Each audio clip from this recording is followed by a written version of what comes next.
Okay, so let's get this out of the way right now. Is season 3 of Harley Quinn still great? Yes, it is still a great season, and I really enjoyed it. Am I still hooked on the show?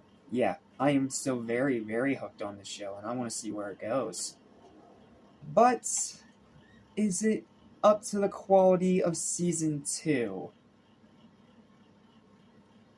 No. No, it is not up to season two's quality, and it is a little bit of a step backwards. No, that's not to say it's bad, as my pig chews his cage. Give me a minute. Please excuse him, he has a weird chewing tendency.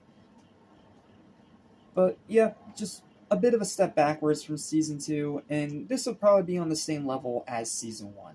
It has some rough edges that we need to talk about, so let's talk about it. What's up? What's happening? What's going on, everybody? Welcome back to Animation Station, your number one for animation, including a crazy clown woman and her equally psychotic and horny girlfriend, as well as TV and movies. I'm your host, Jackson Small. I'm still workshopping it, I'm sorry. Welcome to my review of Season 3 of Harley Quinn. Now, for a little brief refresher, I really loved Season 1. I thought it was a really good start to the show. Then Season 2 was just amazing. I loved and adored that season. And now going into Season 3, I was super excited, because this is the first season where we get to truly see the blossoming of Harley and Ivy's romantic relationship. But they also do a little bit too much romance. I'll do my best to explain, but I'll just say right now, they do deliver on that part. Their relationship and how it develops is great, especially towards the end where it becomes surprisingly realistic. Well, as realistic as you can get with this still being a superhero show. So, yeah, I have a pretty lengthy written review for this one that kind of perfectly outlines both my highs and lows with this season. But I'm just going to tell you right now, it's still great and you still need to watch it. Here's my written review. I hope you enjoy. If there's one word, maybe two, to describe this third season of Harley Quinn, it's horny and erotic. Now, I'm not saying that to be gross. I'm saying that because this season is far more explicit than its previous two and very focused on the romance aspect. Not just with Harley and Ivy, there are a ton of romance things going on all throughout this show with multiple characters in this particular season. And them trying to juggle all that, it does stumble a little bit. I'll do my best to explain. Now, that's not to say that makes it bad by any means. This is still a great season of the show. But it is a bit of a drop off from season 2. Most of the positives, though, are still here. Great characters, excellent animation, insane action, a lot of gory brutality, Harley having another great character arc, this time about being a good girlfriend for Ivy, mostly sharp writing, crass and hilarious dialogue, effective emotional moments, beautifully represented LGBTQ relationship with Harley and Ivy, one of the best in animation, phenomenal voice acting, more fun Easter eggs for the diehard DC fans, and another fantastic ending. Not to mention even quicker pacing and only being 10 episodes this time instead of 13. Yeah, this is when we get 3 less episodes per season of this show. And before you ask, yes, it is going to continue on through 4 and 5. 5 is going to have 10 episodes as well, and 4 has 10 as well.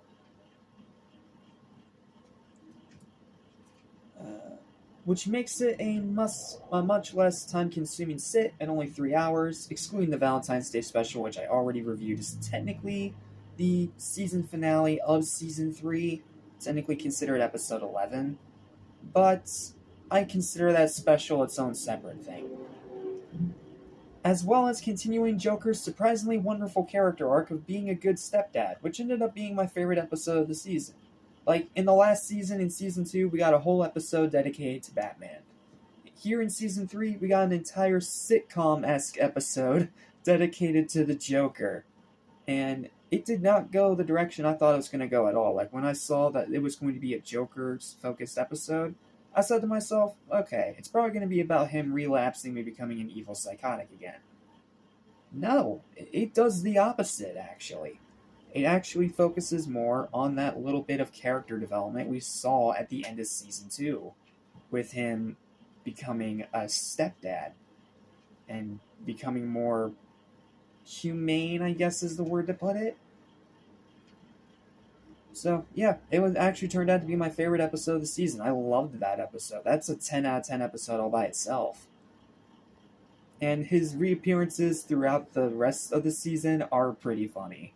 So, yeah, I surprisingly like Joker's character arc, and in the words of my friend Clayton Martin, I'm not sure if he ever watches these videos, but the way he puts it is somehow Joker becoming a decent stepdad doesn't feel out of character with this version. And I can completely see what he's saying. It somehow makes sense with this particular version of this character.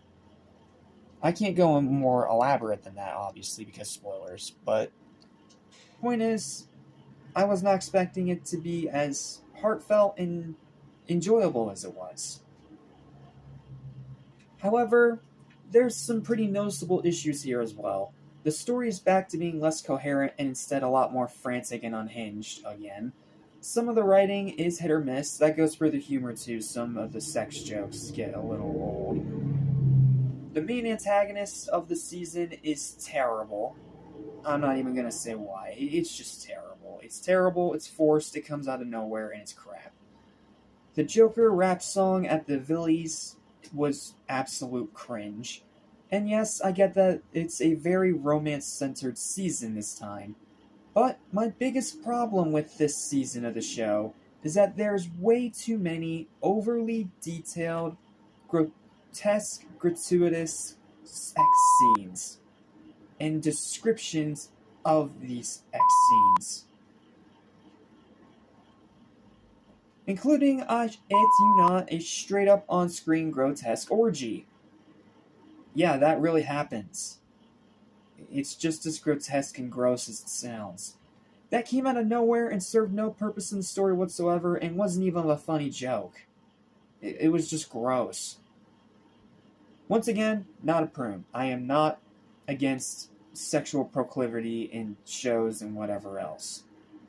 But when it becomes the identity of multiple episodes of the show, it becomes a very repetitious problem. Like, almost every single line in this show, in this season specifically, is all about someone banging another person, or how they banged them, or making freaking comparison jokes. Like, dude, just, stop, get to the point. I'm not a prune, but it just gets really repetitive.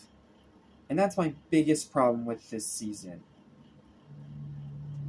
But, again, as I stated before, this is still a great season and a very entertaining watch, and I love seeing Harley and Ivy's relationship continue to develop in such a surprisingly realistic way. It's not one-sided where one tries to do what the other wants. They treat each other as equals. And that's really, really nice.